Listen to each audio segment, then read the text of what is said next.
All right, welcome back once again, everybody. I'm Don Seifrit. It's the Dr. Treefert and Don podcast. It is Tuesday, April 8th. I'm here with Dr. Kari Peter. Say hi, Kari. Hello. Dr. Shan Kumar. Say hi, Sean. Hello. And Dr. Greg Krawczyk. Say hi, Greg. Hi, Don. I Hello. was gonna say it's been a while since we had you on, Greg. Congrats on your new role. For folks who aren't aware, Greg is the director of the Fruit Research Center, and Extension Center now. Thank you. Thank you very much. So he's a very, very busy man. He now has multiple hats to stack on top of his head. But he was able to jump on here with us today. So, Carrie, we'll let you go first for the update that I'm sure will be hefty. This is going to be a crazy, I think, next 24 hours or so. So on the disease side of things, we have an impending frost freeze that is forecasted for early tomorrow morning, April 9th. And the temps, as far as looking online just to see how low things are going, for the Adams County area, it's going to be 26, 27 degrees possibly, and there may be pockets where it could possibly be lower. But I've seen as low as in the lower 20s, so 20, at least 24 degrees and maybe even lower, again, depending on the pockets. And so, what does this mean for diseases? Well, the disease I'm most concerned about right now, because there is bloom occurring on multiple fruit trees in orchards, is blossom blast or bacterial blast. So, what is this? This disease is caused by the bacteria Pseudomonas syringae, pathovar syringae, or PSS for short. And this is a bacteria that likes this weather. It likes cool, wet weather. So over the last several days, the populations have been increasing, and they're everywhere. This isn't a bacteria that you can avoid. It's everywhere. It covers all the plant part surfaces. And why are they so problematic, and how do they cause disease? Well, this bacteria produces ice nucleating proteins. And what happens is that because of these proteins, when the bacteria is present, these proteins allow water to freeze at a higher temperature.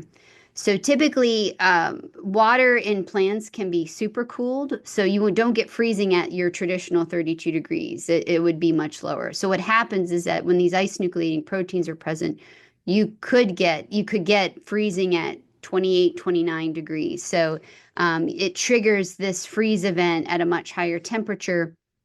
And when you have a freeze event, there's damage to plant cells, and the bacteria then feed on this damage that's oozing from the plant cells, and then you basically get death of the tissue. So this is what happens in flowers. You get blighted flowers or blasted flowers, depending on how you want to look at it. And this happened in 2020. We had a really good case of bacterial blast or blossom blast back in 2020, where we had a really long bloom period, and it was bookended by a significant frost freeze event. Like it was like at the beginning of April and at the beginning of May, I remember. And so we had various fruit trees affected. So the fruit trees that are blooming right now, this is your predominantly your stone fruit trees, your apricots, your plums, some of your peaches, anything that is in full bloom is at risk. What can you do? I'm afraid there's not much you can do, which really stinks. If you have cherries in bloom, you can apply Cassumin at 64 fluid ounces per acre. Cassumin does have a label for blossom blast or bacterial blast. So if you have cherries and you're worried and you have Cassumin, Cassumin's not cheap. It would be worth it to go out and just, well, of course, it's really windy right now. So you would have to pick a time when the wind probably dies down, to go and treat your blooming cherry trees. Unfortunately, copper has been used in the past, but what's problematic with copper is that this Pseudomonas bacteria, Pseudomonas syringae bacteria, there's a high prevalence of this bacteria being copper resistant. So the copper may not be effective, and so it's a futile effort to use it. And there's also a risk of damaging the blossoms and or causing phytotoxicity to any of the green tissue present. So there's that risk as well. Also, you would need to do it. You would need to make sure to do it as close to the freeze event as possible, because the population will repopulate rather quickly. So it's a very tricky situation, and there's really not a good solution to it. For pears, fortunately, I don't think there's any apples in bloom, which is good. Apples are at tight cluster or early pink, depending on the varieties, or even further behind, depending on where you are in the state. For pears that are in bloom, it's not on the label. Bacterial blast is not on the label for streptomycin or oxytetracycline, but you could use it. It is a bacterial disease. It is labeled. Streptomycin and oxytetracycline are labeled for pears, so you technically could use it.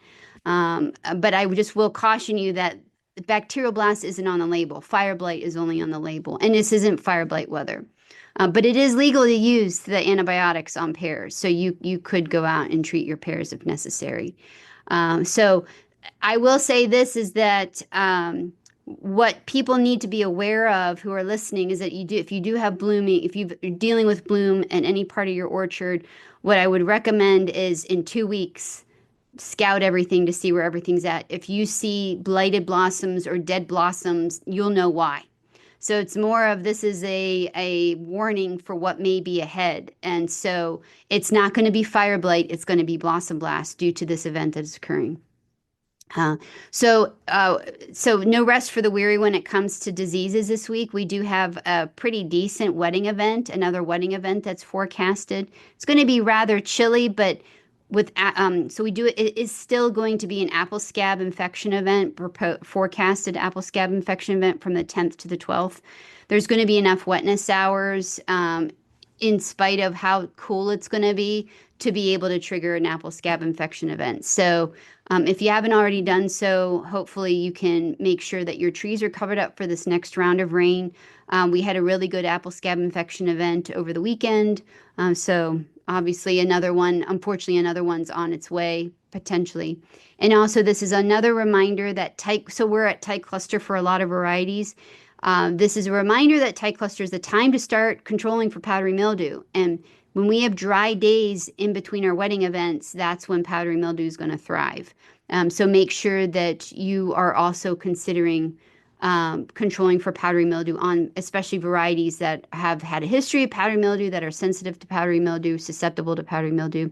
So you could, when you're thinking about your products, you could use powdery mildew specific products such as Sevia, Raleigh or Sonoma, Rhyme, Procure, Torino, Gatton.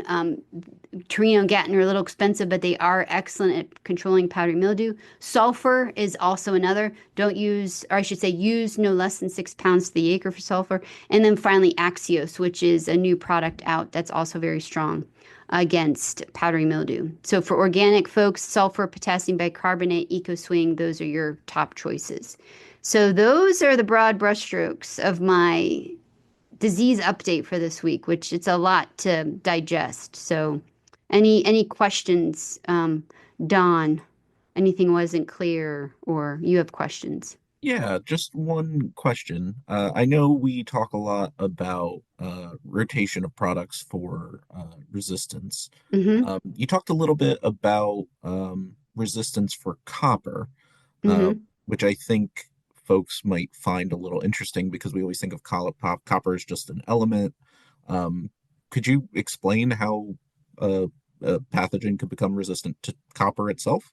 Yeah, that's a good question. So, bacteria are the organisms that have the highest possibility of being copper resistant, and they can be copper, or I should say, resistant and or a decrease in sensitivity to copper. Because I've seen research and I've seen data that some things, when you have copper resistance, it could be yes, no, or it could just be a decrease in sensitivity where it's at the labeled rate, it doesn't work, but if you boost up the rate, it could increase. So this could be caused for a number of reasons.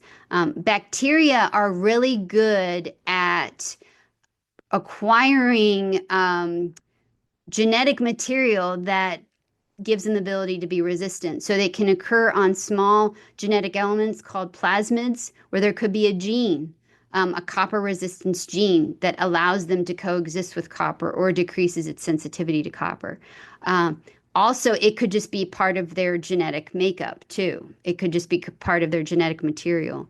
And these gene, and it could be copper can come, I should say, copper resistance can come in different flavors. There could be a lot of genes. It's just not one gene. It's like it can be a host of genes that can allow, basically, it can build these components that allow the bacteria to, again, to be able to coexist with the copper in the presence. And so as far as how bacteria do this, well, they're very good at sharing material among each other.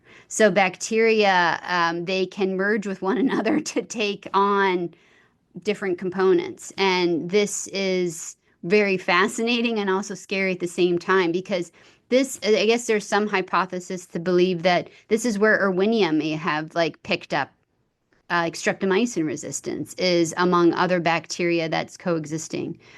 So bacteria, they're a different organism. They're in a different kingdom than fungi. And so they definitely do behave differently, especially when it comes to being in the presence of products that are designed to kill them. And also, I do know that, so I have a grad student that's working on, I'm co-advising a grad student that's working on Xanthomonas arboricula pathovar pruni, which is the bacteria that causes bacterial spot on peach. And he has done a preliminary analysis on the bacteria in Frex orchards. And we're seeing a significant level of copper resistance among this bacteria, which doesn't surprise me because we use copper all the time. That's one of the products I use all the time for bacterial spots. So repeated usage is you're going to be selecting for this bacteria or different, even non-Xanthomonas bacteria. So, but yeah, bacteria can be very tricky and with antibiotic resistance. And when, even in humans, when people think of antibiotics in humans, we think of it's automatically bacteria. But it can be any microorganism that can be antimicrobial resistant. So, but they acquire their resistance differently than fungi. Cool. Thanks. That was good. Good breakdown of that. Appreciate it. Sean, if you want to talk a little bit about the cold snap we're looking at here. Sure. Thanks, Don. So I just wanted to talk a little bit about the freeze that we're going to experience. Hopefully not too bad, but it's coming tonight and early tomorrow morning. So this type of freeze is what we call a radiation freeze, which is characterized by clear skies and dry air. So what happens is often the day can be pleasant or the day can be dry, and then the ground absorbs the heat and then it gets warmer. And what happens was at night, the ground radiates the heat back to the sky. And so usually what happens is when you have a cold front that's passed right before, and then usually after that is when you have this sort of a radiation freeze when the cooling happens very quickly. And with radiative heat, not the advantage, but it is harder. Sorry, radiative freeze, it's colder at the base. And then as you move above, like the middle of the tree or the top part of the tree, the temperatures are slightly more warmer than the base. So if you can use some technique where you invert the cold, like for example, a windmill or something like that, where you're inverting the layers, then that will help to reduce the damage from the freeze. But it all depends on how low the temperature is going to get. And so anything with windmill or overhead sprinklers, or any method that you can use to invert the layers, be that frost dragon, you can use heat, you can use inversion of wind, and some people just light fires as well. And that is also an option for sort of mitigating the impact from this particular freeze. And I just wanted to give a phenology update as well, that you, Don, Daniel, Melanie, and my technician Lindsay, all of them worked together to put a bloom phenology report that we just sent out as an alert not too long ago. And so in Adams County, I'm particularly focusing on peaches because that is a crop where we are potentially could see damage. Of course, apricots and plums, a lot of them are in full bloom already, and so we can expect to see damage there. But in peaches, we can scrape by with little damage, or we might have significant damage depending on the location. And so I'm going to focus on peaches. So in Adams County, we tested several peaches: Desiree, Century, Silver Glow, John Boy, Coral Star, Messina. A lot of these peaches, a lot of them are either anywhere from first bloom to full bloom. And so many of these varieties are at 50-60% full bloom. And coming to Berks, it seems like we're a little bit behind. So a lot of our varieties are mostly in first bloom. And coming up further up in Senna County, we have mostly Calyx Red that we have. And in Franklin, where Daniel Weber did some analysis, we were able to see that we were anywhere from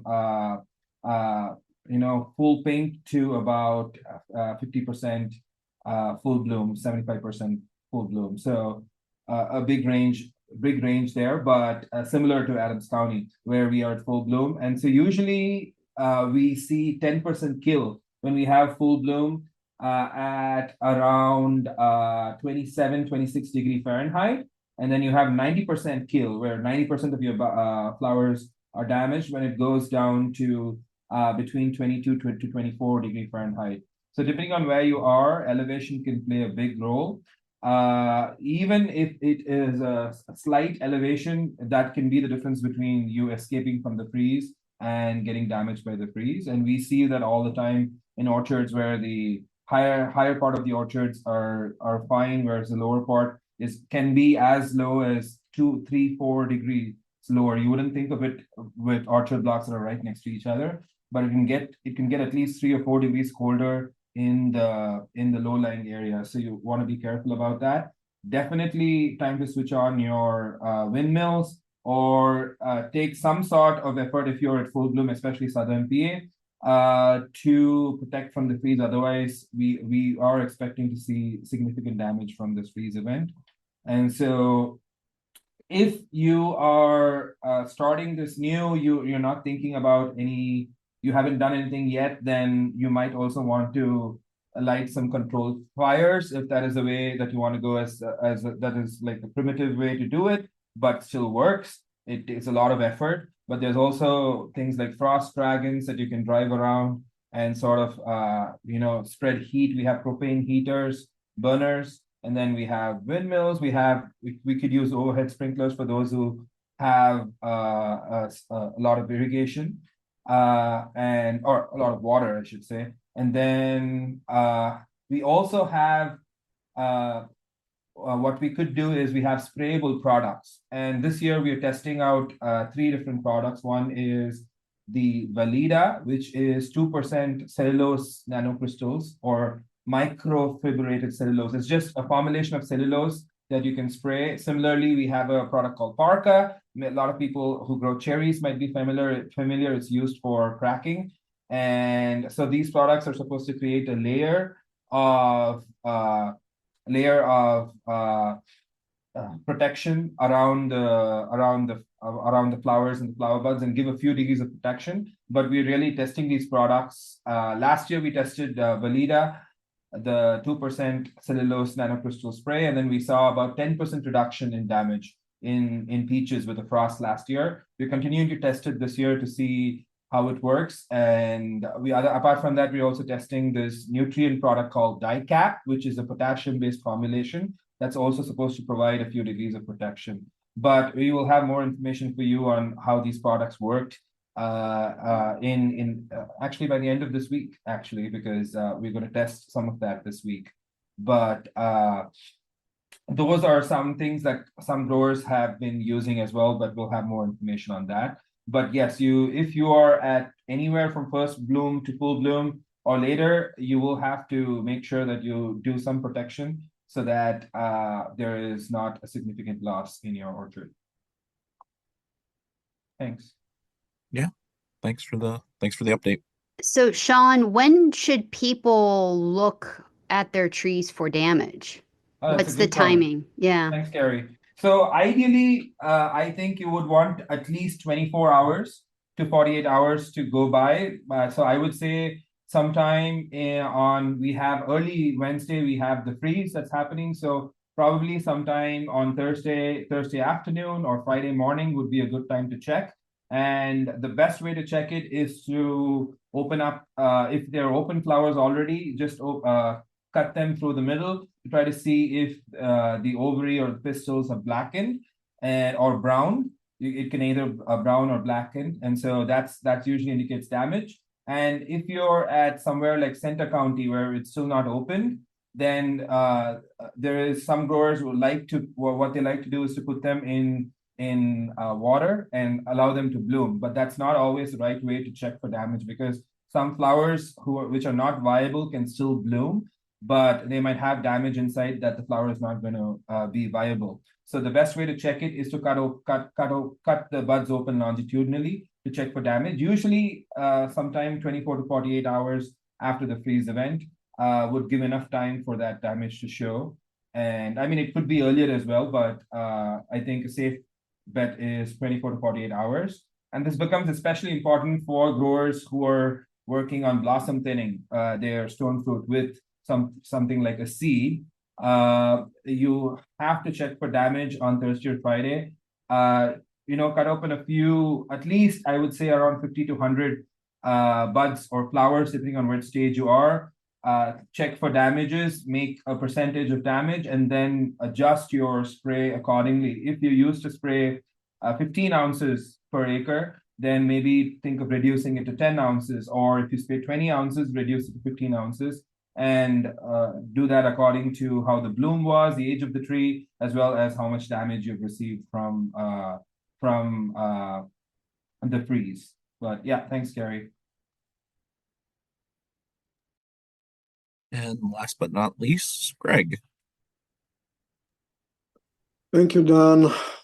Well, since this is my first time this year, and I know Kari covered a little bit about the entomology so far, but let's start with this weather and then we'll go to some other things.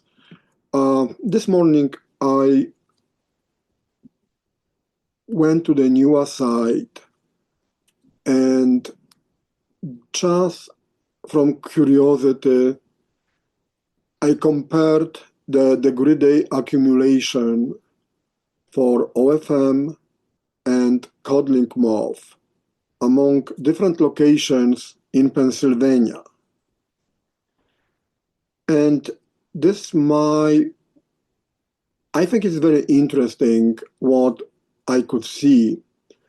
Let's say this way, looking at as far north as Rock Spring and Ellisburg, as far south as Ortana, and then Boyertown, and then McDonnell weather station, which I don't know, I think the name of the grower, but it is located west from Pittsburgh, or this might be some other location. Anyway, so basically the difference in degree accumulation for oriental fruit moth since January 1st for Pennsylvania is about 165 degree days, depends on location. And this is based 45. When you look at codling moth, which base 50, this difference is over 100 degree days.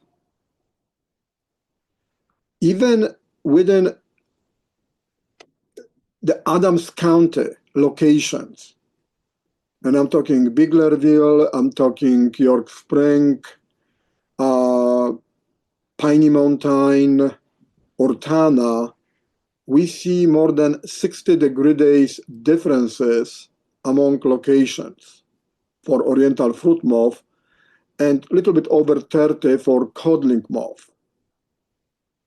When you take into account the far north location, the difference is about 100 degree days for oriental fruit moth and about 75 for codling moth.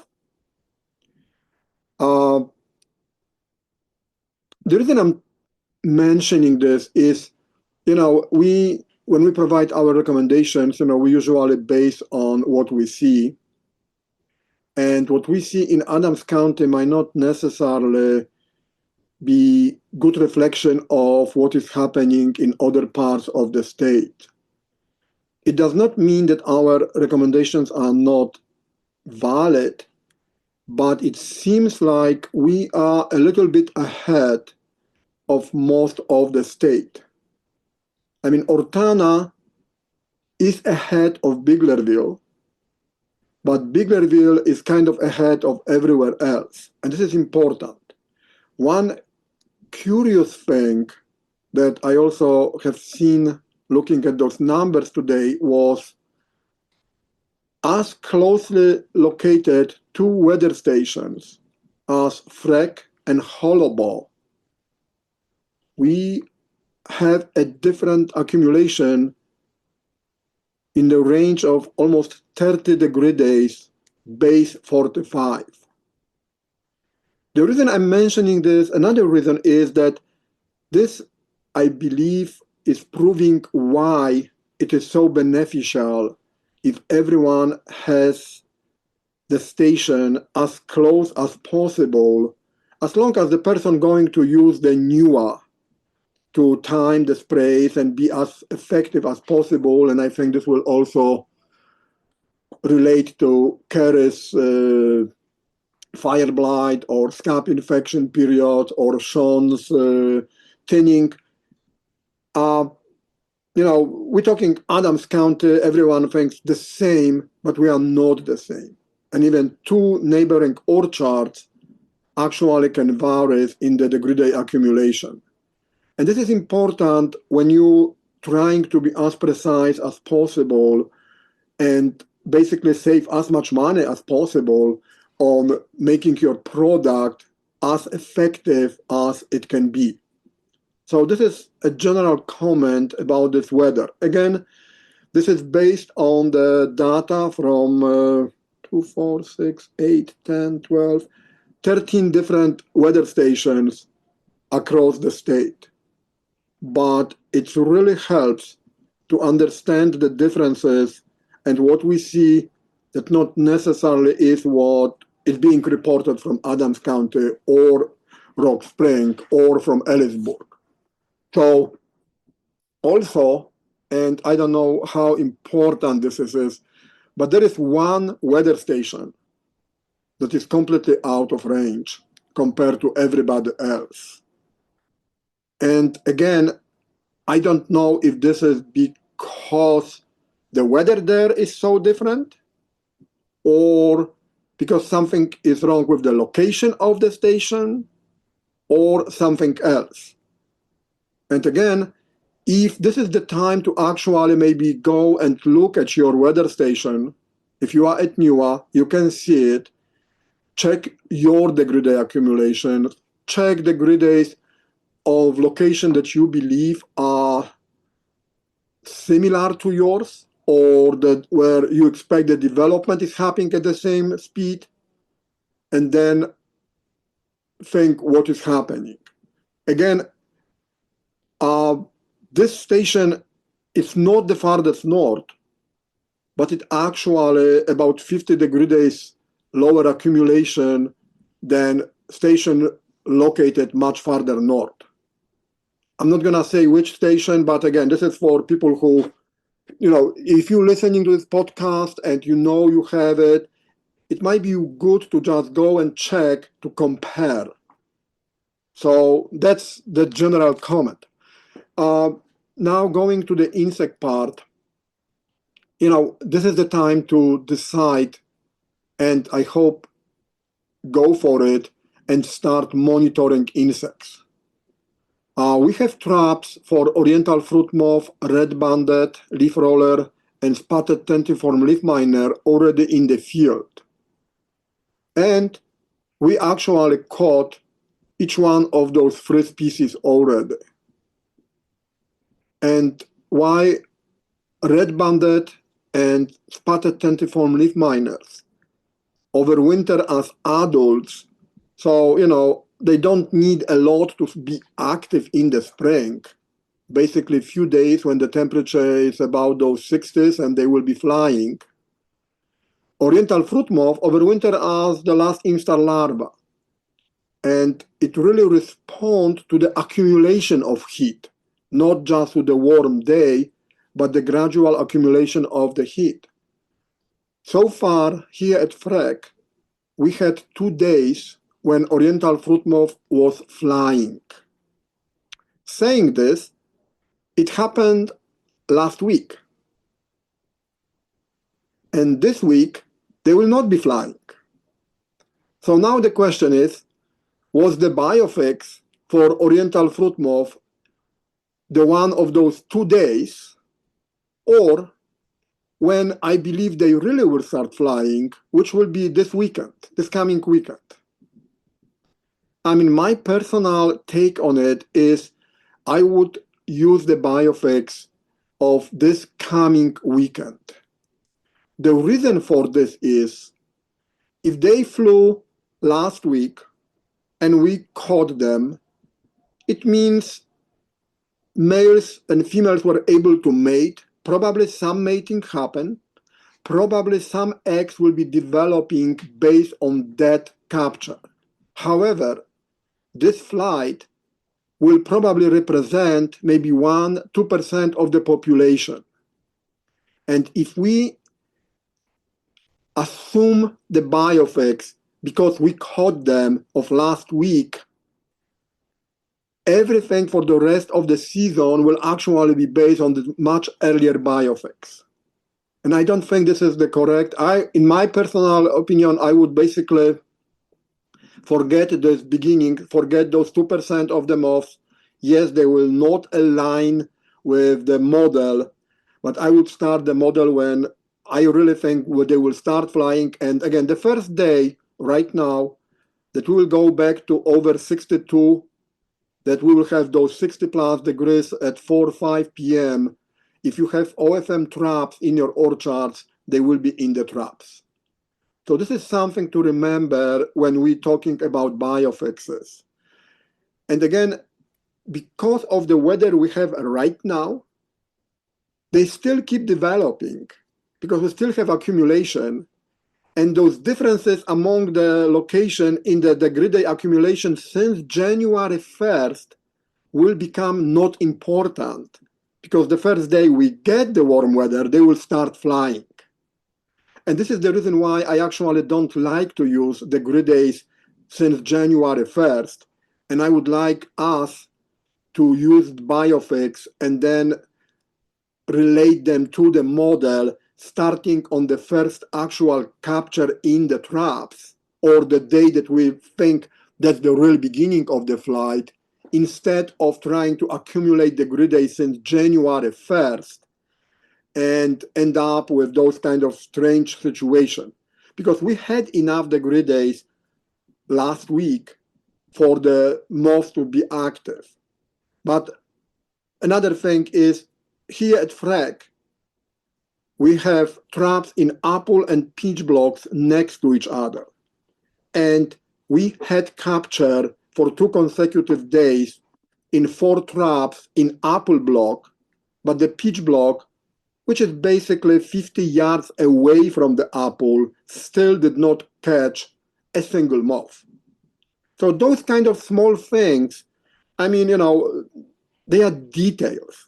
But actually, I think those details might be important later on when we try to be as precise as possible with the timing of our applications, when we try to be as effective as possible, and in the consequence, spray as little as possible. So those are the comments about the monitoring. In addition to this, I mentioned we have 3 traps, 3 species already out. It is really a time to put out codling moth trap, tufted apple bud moth trap, lesser peach tree borer trap, and dogwood borer trap to the orchard. Most likely you will get week 2, maybe even 3 of zeros. But then when you start catching the moths in those traps, you will know for sure that this is the real biofix. Because the worst can happen, you put the traps, and the next day you are actually already have moths in the trap. Then you really don't know when the biofix happen. So having 0 to start the season, I think is very helpful to again be as precise as possible later on for different management programs. So this is about the trapping. Other things that I think right now people should think about are Persilla, white peach scale, San Jose scale. So let's go to those. San Jose scale. Because we're already in bloom on peaches and we almost ready to have bloom on apples, I think it's kind of too late right now to try to control overwintering crawlers of San Jose scale. The way I would approach right now is add a trap, pheromone trap for San Jose scale in the most affected area of your orchard and start monitoring males. When males will start flying, and this usually happens at the end of bloom on apples, around petal fall. But again, all of this information was developed long time ago when the end of the bloom was in the 2nd week of May. And who knows how it's gonna go. But having the trap and monitoring males of San Jose scale will give you 2 weeks before you need to apply the insecticide to control San Jose scale crawlers. And this is plus minus 2 weeks, but this is a very good indicator that within 10-14 days after starting catching males of San Jose scale in the pheromone traps, that's when the crawlers are present, and that's when all insecticides targeting San Jose scales will be the most effective. So this is something to remember. Unfortunately, we do not have pheromone trap for monitoring white peach scale. So for white peach scale, the way how it works in our trials, at least during last 2 years, we connected timing with the development of trees. It turned out that if you have a problem with white peach scale, the best timing to apply insecticides to control white peach scale is at about petal fall of apples. We're talking about treatment on peaches, but the timing, I'm talking about apples. So this is important. Last 2 years, it was basically 2nd week of May, which we were at full petal fall on apples. So this is to control white peach scale. Persilla, well, it's too late to do anything right now. Pears are almost in bloom. I mean, Asian pears, at least here, are in bloom. The normal pears will be in bloom, the first day we get to the 60 plus. So the best time right now to go is at petal fall. I still think Agrimec is the product to use at the time. Just don't expect miracles from Agrimec. 2 weeks is max, and then you have to go again. Check what is present on the trees, eggs, adults, nymphs, and then the next spray has to be based on what actually is visible around. So this is something to remember about those three pests. There is one thing that some people disagree with me, however, I am feeling pretty strong about it, that I don't believe there is real need for any insecticide application before the petal fall on apples. Oil, if the scales are present, mites were a problem, or aphids are a potential problem. Using one of the dormant oils is a great idea, but now it's too late basically for that treatment. I don't think using any other insecticide at this time will benefit more than trying to control the same species after petal fall. Except for European apple sawfly, which is still not a big pest for us, there is really not too many insects that we can kill that cannot be controlled after the bloom. European apple sawfly cannot be controlled after the bloom. And if you have a history of European apple sawfly, spraying maybe right now with something that is effective might be the only option to control European apple sawfly. They flying only during the bloom, they lay eggs during the bloom, the egg hatch around petal fall timing, the larvae go inside the fruit, and there is really no time to kill it. So spraying now, if you know you have a history of European apple sawfly, will hopefully kill some of the adults that are becoming active right now, and the residue will be present there on the trees during the bloom. That's the only thing. The last thing I want to mention is that if you're going into utilization of mating disruption, if you're planning to apply mating disruption, it is about time that you should have products already on hand, and whenever it's a good time, the good weather and the labor is available, it's a time to put mating disruption out. The longer you wait right now, the better control you will have later.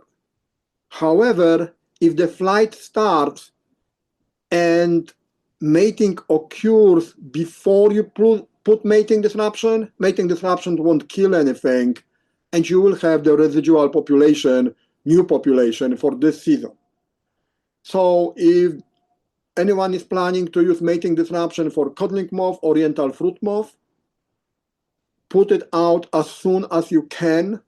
It's not urgent yet, but the sooner you put out, the better. Dogwood borer, the same. Lesser peach tree borer, it's also time to do it now. I mean, dogwood borer can wait a little bit. However, around bloom time on apples, the petal fall is the latest time. So again, everything might be related to the labor, what is available, when the stuff can be out. But this is something to remember, that it is time to put it out. Also, and this is negative, with putting them that early, in April, all those products have the lifespan of about 120 days. If we get into warm, hot weather, we might run out of the pheromone inside the dispensers by the end of the season. But again, none of the products will work from April until October. They are basically not made for that long. And in many parts of the world, people are applying those dispensers twice when the season is that long. If you don't want to do it, and I don't really think this is a good option for us economically, maybe delaying right now and going with the sprayable mating disruption, or assuming the sprayable mating disruption can be used later on in September, October, might be the options for some mating disruption products. Again, those are good products. They work.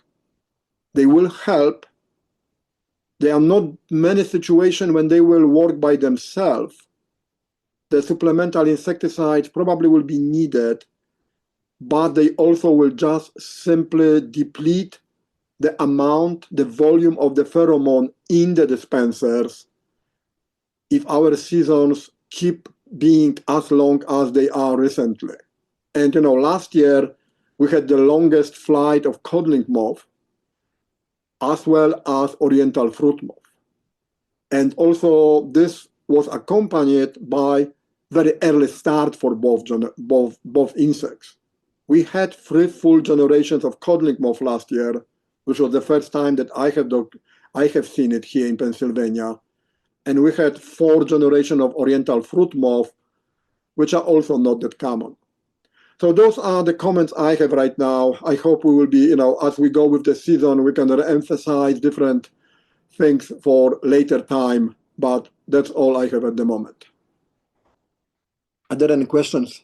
Don, you usually have good questions. Thanks, Greg. No, I think that was really great. The point that you made about the weather stations being so close and having significant degree day differences is one of the reasons why Sean and I got the funds to put up the weather station in Boyertown this year. Our closest one was like 20 miles away, and the guys over here on the eastern side of Berks County were like, well, that's the one I've been using because that's the closest one. And it's like, well, 20 miles away might as well be on another planet for Well, accuracy. that's what is happening here in Adams County. I mean, in Adams County, we have more than 50 degree days, 60 degree days difference on the location in Adams County, which are within 15 miles or 10 miles. So that's a big thing. When was the Boyertown station placed out? I just installed it a couple weeks ago. Well, it's operational, and it's actually showing the degree day accumulation as it would be there forever. I don't know how it works. Maybe it took maybe it combined data from the other station plus adding the new data. But the degree day accumulation for that location are identical like for Halifax, like for Biglerville, basically. It's almost the same range with the degree day accumulation for codling moth and oriental fruit moth. It's called Boyertown. Yeah. It doesn't call, so I don't know where it's exactly located. It's next to the borough building. Okay. So, but again, so it's very similar to some other, and that's why I was surprised when you mentioned that it was just initiated, it just started. Yeah, maybe a month, I think. So, but well, maybe that's when the degree day accumulation happened. Most of it. Yeah. Because we had relatively warm days in March, with relatively cold winter, January, February. But all those things, it's really good to just compare and then get some feeling. Is it right? Does it feel right?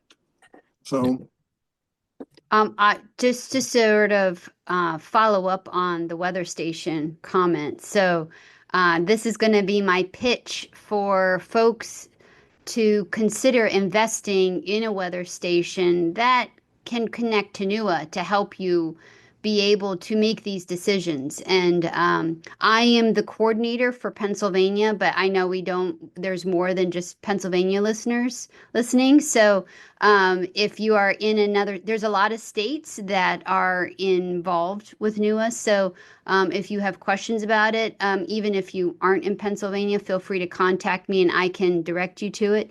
But the weather stations, it is an investment. But I think Greg made a really good, and a lot of people complain about how much they cost. But I will say to be able to connect to NUA, it is free because Pennsylvania, or I should say the Penn State horticultural team, pays for that yearly subscription so Pennsylvania growers can be able to connect to it. It is a participating state or a partner state or something like that. There is a yearly fee in order to get your weather station to communicate uh, as far as to you. You have to pay like a wireless fee essentially, but it's affordable. And I think to circle back, Greg made a really good point as far as the subtle differences within one area, within miles apart, that could have a big impact on your pesticide bill with regards to spraying or not spraying, having to need to spray. So, think of the weather station as an investment to potentially save you money in the long run. So I think that was a really good point that Greg made. So hopefully Don will put some information in the description, the link for NUA. The NUA site's very helpful, but if anyone's listening, you're welcome to reach out to me.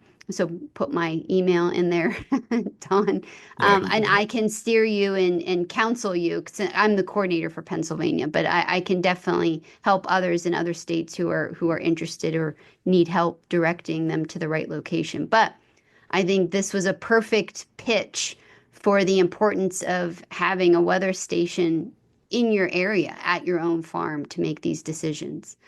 And so Pennsylvania, yeah, they're slowly being added, but it's for as many growers we have, I would like to see a few more stations, newest stations connected. And I'll say I had trouble actually hooking mine up to NUA, but the folks that they have running their help desk were incredible. They were super helpful. Yeah. And there's only two weather stations, unfortunately, that you can choose, and that's Kestrel Met or Onset. It's just not any weather station. You have to get sort of this NUA connected weather station. So right now there's only two. And then again, this is all on the NUA website as far as as far as information, baseline models. You can just contact the company, and I've talked to we have an Onset here at Freck, and I've talked to them a lot because I've had various issues. And so to the weather station that Greg was talking about that was a little off, you may need to check your weather station, and it may have to also lead to contacting the weather station company to also help you troubleshoot as well, to see if it might be a bad sensor that could be influencing the data that's being generated. Because, I mean, there is no rational explanation why this station is so off compared to everywhere else, because this is not the northest part or anything like this. So, and it could be a faulty temperature thermometer sensor. I had that happen with my leaf wetness sensor. It was registering 24 hours of leaf wetness every single day when there obviously was not anything going on. So sensors can turn faulty. So. All right. Well, that's great. Does anyone have anything else to add? Is it too early to talk about your guys' field day? We can mention it. So just Okay. as a save the date, I'll mention June 25th, we are having a grower field day at the Penn State's Fruit Research and Extension Center in Biglerville. There will be, in the morning, there's going to be demonstrations, and in the afternoon, there will be concurrent sessions. There's also a lunch that's included as well. We will have more information as sort of the season progresses, and we have our spring meetings coming up, and definitely we'll definitely have information in place with regards to how to register and stuff like that coming up. But it'll be the morning will be from like 9 to 11, and then we'll start at like 11:15, and then welcomes from various people, lunch, and then the concurrent sessions to hear about everything that's happening related to tree fruit, because we'll have Dr. Shan Kumar and Dr. Kayo Brunharo also here talking about weeds. That's Kayo, Dr. Brunharo, and then horticulture stuff with Dr. Kumar. And then all the folks at Freck. Sounds good. Well, I've got a lot to edit, so we won't make this one any longer. Thanks everybody for coming on here, and thanks everybody for listening, and say goodbye, everybody. See you later. Good luck. bye. Bye.